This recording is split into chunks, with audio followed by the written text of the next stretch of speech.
Time now for a look at our health, and it's almost summer, which means San Diegans will be out to our beaches and parks to play beneath those summer rays soon. But before you head out, remember there are risks involved, and joining us today to talk about those is Dr. William Groff from Goldman Butterick Fitzpatrick Groff and Fabi to talk about how to protect your skin from the sun. Thank you for being here. Thank you. Well, let's jump right into it because the June gloom does not provide protection for your skin. The sun still gets through. So how do we protect ourselves based on these new regulations that came out for sunscreen? Well, the new things that they're doing with sunscreen labeling is, well, they used to call them sunblocks, but we know that these don't even protect you completely. So they're now labeling them as sunscreen. You won't find anything above a 50 because really after 50 there's no significant improved protection. A 50 will give you about 98% protection. So, and they're no longer allowed to say, hey, this is going to last all day. Right. You should reapply every 2 hours, and that reminds me that as far as water resistance, that has to be labeled by time. It's either going to be 40 minutes or 80 minutes. So obviously you have to reapply after 80 minutes if you're in the water for it to be effective.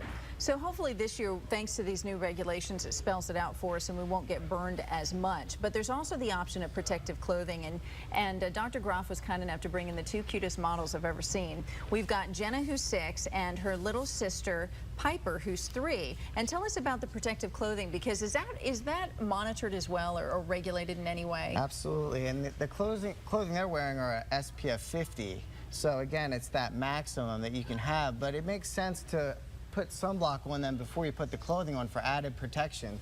The hats are great. You should do you need to double up that way, or is the clothing enough? No, you should double up still. Okay. And you should also have them wear sunglasses that are total blockers that block against UVA and UVB, because you can get skin cancer in the eye as well. And I'm grinning. I'm sorry, the girls are so cute. They're dancing around over there. But yeah, don't forget your sunglasses, girls. That's important too. Right. But, you know, all of us parents, we do our best, but these long days at the beaches, we can get sunburned. So how do we treat it if it does happen?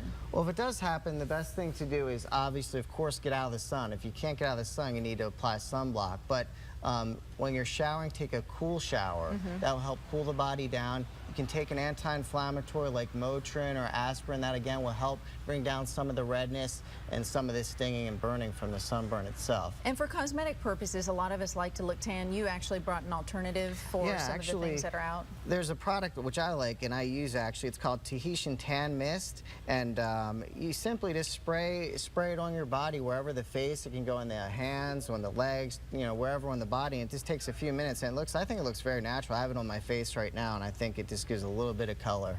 All right, definitely some safer options, and always schedule a skin check annually with your dermatologist to make sure your skin is healthy. Thank you so much. Thank you. Great, and have a wonderful summer with Jenna and also Piper. Thank you for coming, girls.